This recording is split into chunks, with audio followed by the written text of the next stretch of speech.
ಆಕಾಶವಾಣಿ ಮೈಸೂರು. ಇದು ಕರ್ನಾಟಕ ರಾಜ್ಯ ಮುಕ್ತ ವಿಶ್ವವಿದ್ಯಾನಿಲಯದ ವಾಣಿ.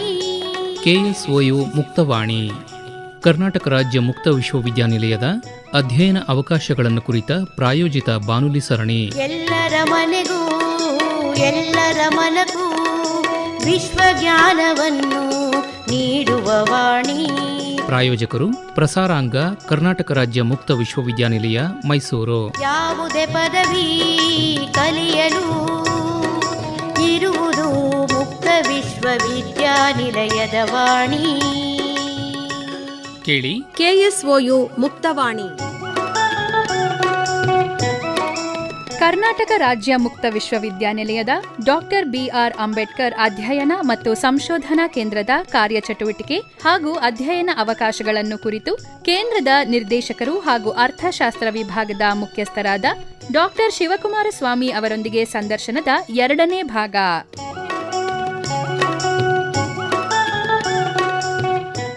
ಕರ್ನಾಟಕ ರಾಜ್ಯ ಮುಕ್ತ ವಿಶ್ವವಿದ್ಯಾನಿಲಯದ ಪ್ರಾಯೋಜಿತ ಬಾನುಲಿ ಸರಣಿ KSOU ಮುಕ್ತವಾಣಿಗೆ ಶ್ರೋತೃಗಳೇ ನಿಮಗೆಲ್ಲ ಆತ್ಮೀಯವಾದಂಥ ಸ್ವಾಗತ. ಇವತ್ತು ನಮ್ಮೊಟ್ಟಿಗಿದ್ದಾರೆ ಡಾಕ್ಟರ್ ಶಿವಕುಮಾರ ಸ್ವಾಮಿ ಅವರು. ಸರ್, ಡಾಕ್ಟರ್ BR ಅಂಬೇಡ್ಕರ್ ಅಧ್ಯಯನ ಮತ್ತು ಸಂಶೋಧನಾ ಕೇಂದ್ರದಲ್ಲಿ ಇರುವಂತಹ ಸಂಶೋಧನೆಯ ಅವಕಾಶಗಳನ್ನು ಕುರಿತಂತೆ ಮಾತನಾಡ್ತಾ ಇದ್ರಿ. ಆ ಕುರಿತ ಮಾಹಿತಿಯನ್ನು ಮತ್ತಷ್ಟು ತಿಳಿಸಬಹುದಾ? ಸಂಶೋಧನೆ ಅಂತ ನಾವು ಕೇವಲ ಈ ಒಂದು PhD ಮಾಡೋದ್ರ ಮುಖಾಂತರನೇ ಸಂಶೋಧನಾ ಕಾರ್ಯಚಟುವಟಿಕೆ ನಡೀತದೆ ಅಂತ ನಾವು ತಿಳ್ಕೊಳ್ಬಾರ್ದು. ಇನ್ನಿತರ ಈಗ ನಾವು ವರ್ಷಕ್ಕೆ 3ರಿಂದ 4 ವಿಚಾರ ಸಂಕಿರಣವನ್ನು ಏರ್ಪಡಿಸ್ತೇವೆ. ಅದು ರಾಷ್ಟ್ರೀಯ ಸಮ್ಮೇಳನ ಆಗಿರ್ಬೋದು, ಅಂತಾರಾಷ್ಟ್ರೀಯ ಸಮ್ಮೇಳನ ಆಗಿರ್ಬೋದು. ಈ ತರದಂತ ವಿಚಾರ ಸಂಕಿರಣಗಳನ್ನ ನಾವು ಈಗ 2020ರಲ್ಲಿ ಒಂದು ರಾಷ್ಟ್ರೀಯ ಸಮ್ಮೇಳನವನ್ನ ನಡೆಸ್ತು. ಡಾಕ್ಟರ್ BR ಅಂಬೇಡ್ಕರ್ ಮತ್ತು ಆರ್ಥಿಕ ಮತ್ತು ಸಾಮಾಜಿಕ ಚಿಂತನೆಗಳು ಎಂಬುವಂತ ಒಂದು ರಾಷ್ಟ್ರೀಯ ಸಮ್ಮೇಳನ. ದೇಶದ ವಿವಿಧ ಭಾಗಗಳಿಂದ ಸುಮಾರು 200 ಜನರು ಭಾಗವಹಿಸಿದ್ರು. ಮತ್ತೆ 2024ರಲ್ಲಿ ಅಂಬೇಡ್ಕರ್ ಮತ್ತು ಸಮಕಾಲೀನ ಪ್ರಪಂಚ ಎಂಬುವಂತ ಒಂದು ವಿಚಾರಕ್ಕೆ ಸಂಬಂಧಪಟ್ಟಾಗೆ ನಾವು ಅಂತಾರಾಷ್ಟ್ರೀಯ ಸಮ್ಮೇಳನವನ್ನ ಮಾಡಿಸಿದ್ವಿ. ಸಂಪನ್ಮೂಲ ವ್ಯಕ್ತಿಗಳನ್ನ ಅಮೇರಿಕ ಮತ್ತು ಇತರೆ ಯುರೋಪ್ ರಾಷ್ಟ್ರಗಳಿಂದ ಸುಮಾರು 3 ಸಂಪನ್ಮೂಲ ವ್ಯಕ್ತಿಗಳನ್ನ ನಾವು ಕರೆಸಿದ್ದು.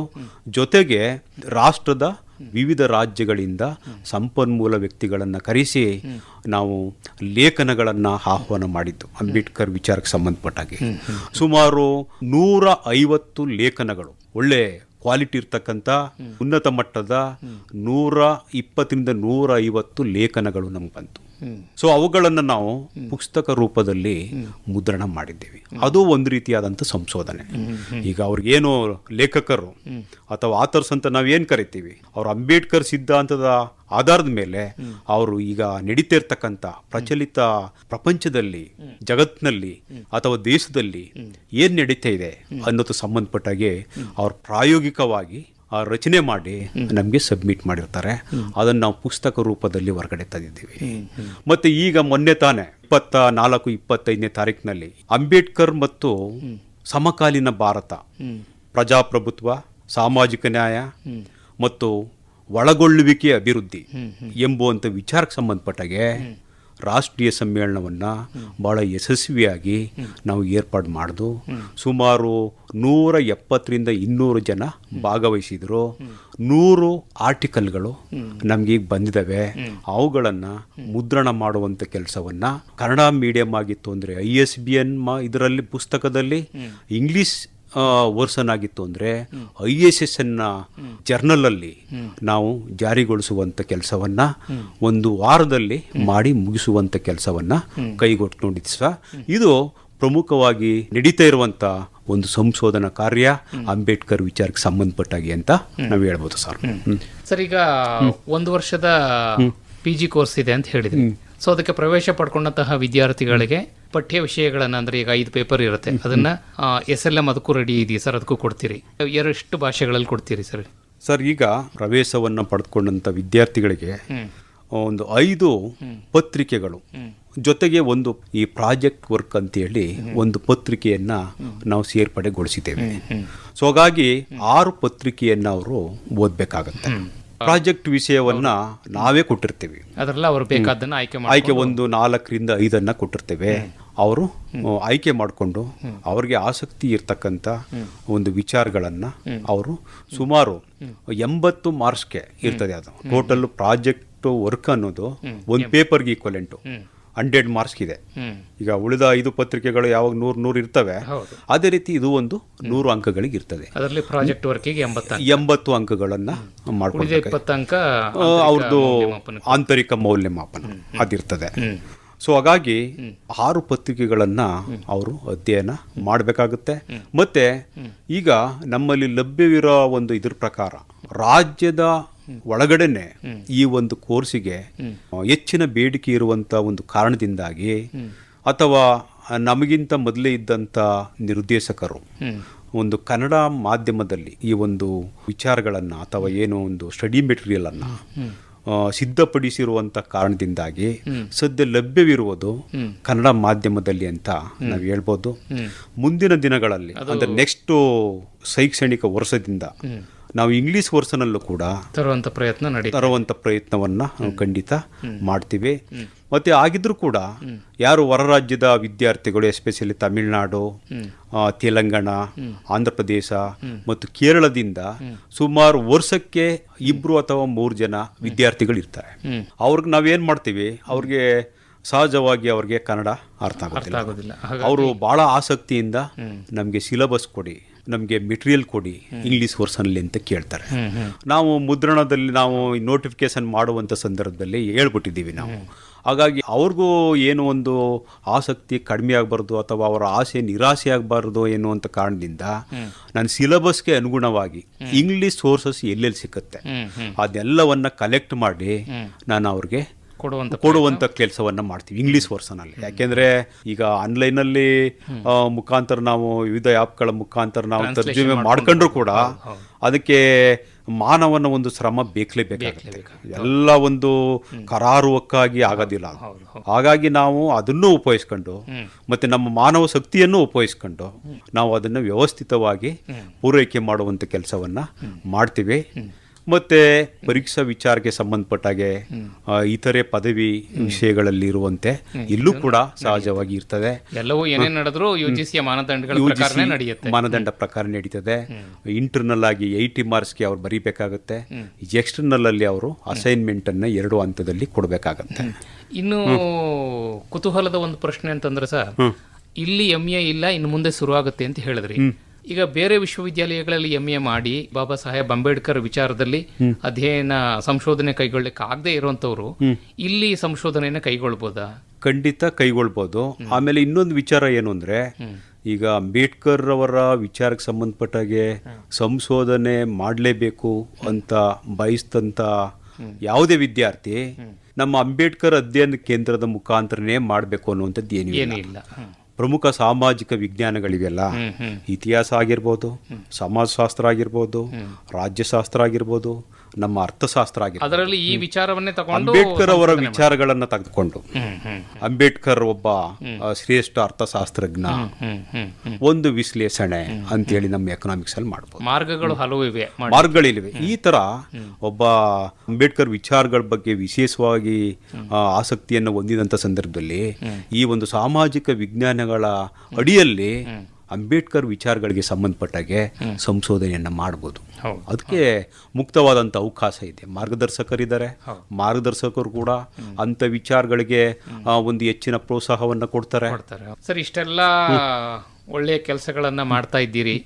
ಇನ್ನು ನಿಮ್ಮ ಮಾತುಗಳನ್ನು ಕೇಳಿದಂತಹ ವಿದ್ಯಾರ್ಥಿಗಳಾಗಿರ್ಬೋದು, ತಮ್ಮ ಶ್ರೋತೃಗಳಾಗಿರಬಹುದು, ಈ ಕೋರ್ಸಿಗೆ ಸೇರ್ಕೋಬೇಕು ಅಂತ ಇಚ್ಛೆ ಪಟ್ಟಲ್ಲಿ ಅವರಿಗೆ ಏನು ಒಂದಷ್ಟು ಒಳ್ಳೆಯ ಕಿವಿ ಮಾತುಗಳನ್ನು ಹೇಳ್ತೀರಿ?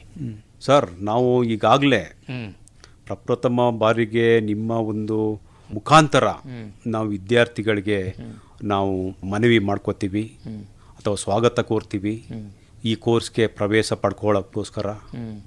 ಇಲ್ಲಿ ವಿದ್ಯಾರ್ಥಿಗಳಲ್ಲಿ ಈ ಒಂದು ಸಾಮಾಜಿಕ ಚಿಂತಕರ ಕುರಿತು ಆಳವಾದಂಥ ಅಧ್ಯಯನವನ್ನು ಮಾಡೋದಕ್ಕೆ ಇದು ಬಹಳ ಹೆಲ್ಪ್ ಆಗುತ್ತೆ. ಜೊತೆ ಒಂದಷ್ಟು ಜೀವನದ ಮೌಲ್ಯಗಳು. ಯಾಕೆಂದರೆ ಈಗ ಸಮಾಜದಲ್ಲಿರ್ತಕ್ಕಂಥ ಅಂಬೇಡ್ಕರ್ ರೀತಿ ಇರ್ತಕ್ಕಂಥ ಸುಧಾರಕರ ಬಗ್ಗೆ ನಾವು ಅಧ್ಯಯನ ಮಾಡಿದಂಥ ಸಂದರ್ಭದಲ್ಲಿ ಯಾವ ರೀತಿ ಈಗ ಕೇವಲ ಆರ್ಥಿಕ ಅಭಿವೃದ್ಧಿ ಅಂತ ನಾವು ಹೇಳ್ತೀವಿ, ಆರ್ಥಿಕ ಬೆಳವಣಿಗೆ ಅಂತ ಹೇಳ್ತೀವಿ. ಆದಾಯ ಹೆಚ್ಚಾಗುವಂಥದ್ದು, ವಸ್ತುಗಳ ಉತ್ಪಾದನೆ ಹೆಚ್ಚಾಗುವಂಥದ್ದು, ಇದಿಷ್ಟೇ ಮುಖ್ಯ ಅಲ್ಲ.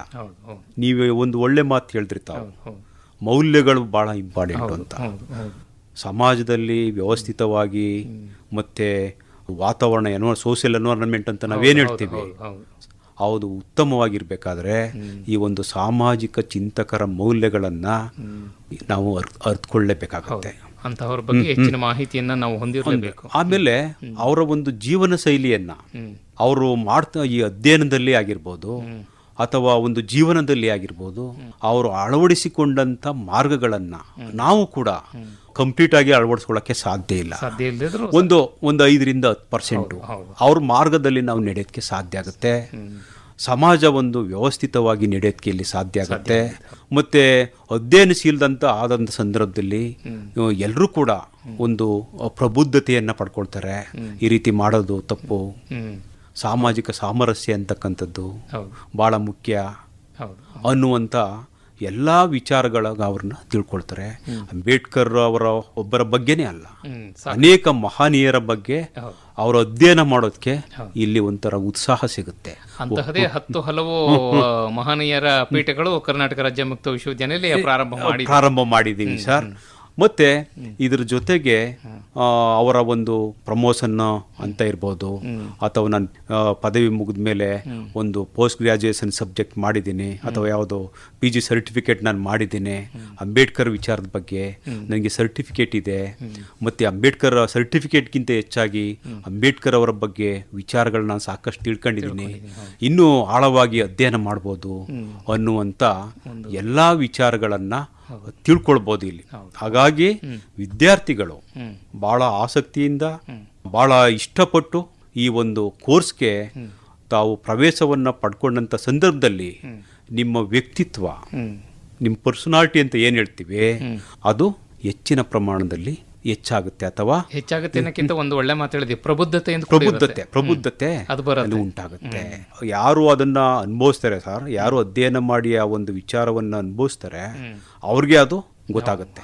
ನಾವು ಹೇಳೋದ್ಕಿಂತ ಅವ್ರಿಗೆ ಗೊತ್ತಾಗುತ್ತೆ. ಸೊ ಇಷ್ಟು ಹೇಳಿ ನಮ್ಮ ಕರ್ನಾಟಕ ರಾಜ್ಯದಲ್ಲಿರ್ತಕ್ಕಂಥ ಎಲ್ಲ ಪದವಿಯನ್ನ ಪಡೆದಿರ್ತಕ್ಕಂಥ ವಿದ್ಯಾರ್ಥಿಗಳು ನಮ್ಮ ವಿಶ್ವವಿದ್ಯಾಲಯದಲ್ಲಿ ಇರ್ತಕ್ಕಂಥ ಈ ಒಂದು PGCS ಕೋರ್ಸ್ಗೆ ಪ್ರವೇಶವನ್ನ ಪಡ್ಕೊಂಡು ಅದರ ಉಪಯೋಗವನ್ನು ಏನು ಒಂದು 4,500ದಿಂದ 5,000 ಒಂದು ಫೀಸ್ ಇದೆ, ಈ ಶುಲ್ಕವನ್ನು ಪಾವತಿಸಿ ಅಂಬೇಡ್ಕರ್ ಅವರ ವಿಚಾರಗಳನ್ನು, ಸಾಮಾಜಿಕ ಇರ್ಬೋದು, ರಾಜಕೀಯ ವಿಚಾರ ಇರ್ಬೋದು, ಆರ್ಥಿಕ ವಿಚಾರಗಳಿರ್ಬೋದು, ಪ್ರಸ್ತುತವಾಗಿ ಅವುಗಳು ಅತ್ಯಂತ ಅಗತ್ಯವಾಗಿರ್ತಕ್ಕಂಥದ್ದು. ಯಾಕೆಂದ್ರೆ ನಾವು ದಿನನಿತ್ಯ ನೋಡ್ತಾ ಇರ್ತೀವಿ, ನಾವು ಪ್ರಚಲಿತ ಕರೆಂಟ್ ಅಫೇರ್ಸು ಅವುಗಳನ್ನು ತಿಳ್ಕೊಳ್ಳೋದ್ರ ಮುಖಾಂತರ ನೀವು ಬೆಳವಣಿಗೆಯನ್ನು ಹೊಂದ್ಬೋದು ಅನ್ನುವಂಥ ಮಾತನ್ನ ವಿದ್ಯಾರ್ಥಿಗಳಿಗೆ ಹೇಳ್ತಾ, ಈಗ ಆಲ್ರೆಡಿ ಯಾರು ಪ್ರವೇಶವನ್ನು ಪಡ್ಕೊಂಡಿದ್ದಾರೆ ಅವರಿಗೆ ವಿಶ್ವವಿದ್ಯಾಲಯದ ಪರವಾಗಿ ಮತ್ತು ನಮ್ಮ ಅಂಬೇಡ್ಕರ್ ಅಧ್ಯಯನ ಕೇಂದ್ರದ ಪರವಾಗಿ ಹೃದಯಪೂರ್ವಕವಾದಂಥ ಸ್ವಾಗತವನ್ನು ಮತ್ತು ಅಭಿನಂದನೆಗಳನ್ನು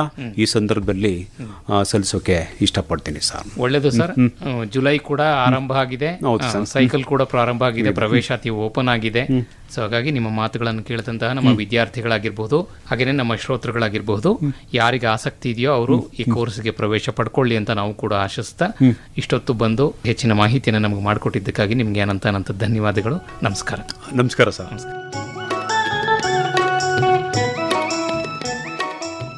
ಕರ್ನಾಟಕ ರಾಜ್ಯ ಮುಕ್ತ ವಿಶ್ವವಿದ್ಯಾನಿಲಯದ ಡಾಕ್ಟರ್ BR ಅಂಬೇಡ್ಕರ್ ಅಧ್ಯಯನ ಮತ್ತು ಸಂಶೋಧನಾ ಕೇಂದ್ರದ ಕಾರ್ಯಚಟುವಟಿಕೆ ಹಾಗೂ ಅಧ್ಯಯನ ಅವಕಾಶಗಳನ್ನು ಕುರಿತು ಕೇಂದ್ರದ ನಿರ್ದೇಶಕರು ಹಾಗೂ ಅರ್ಥಶಾಸ್ತ್ರ ವಿಭಾಗದ ಮುಖ್ಯಸ್ಥರಾದ ಡಾಕ್ಟರ್ ಶಿವಕುಮಾರ ಸ್ವಾಮಿ ಅವರೊಂದಿಗೆ ಸಂದರ್ಶನದ 2ನೇ ಭಾಗ ಕೇಳಿದಿರಿ.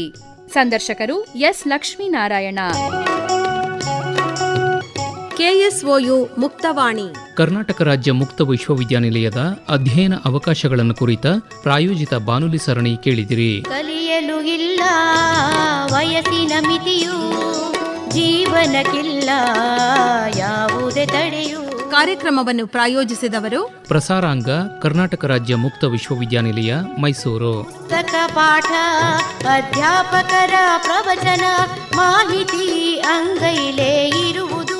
ಶೀರ್ಷಿಕೆ ಗೀತೆ ರಚನೆ ಡಾಕ್ಟರ್ R. ಸಂತೋಷ್ ನಾಯಕ್. ರಾಗ ಸಂಯೋಜನೆ ಹಾಗೂ ಗಾಯನ ಜಿ ಪುಷ್ಪಲತಾ. ನಿರ್ಮಾಣ ಎನ್ ಕೇಶವಮೂರ್ತಿ. ಕಲಿಯಲು ತಿಳಿಯಲು ಜಗವನು ತಿರುಗಲು ಮುಕ್ತ ವಿಶ್ವವಿದ್ಯಾಲಯವು ನಿಮ್ಮೊಂದಿಗೆ ಇರುವುದು.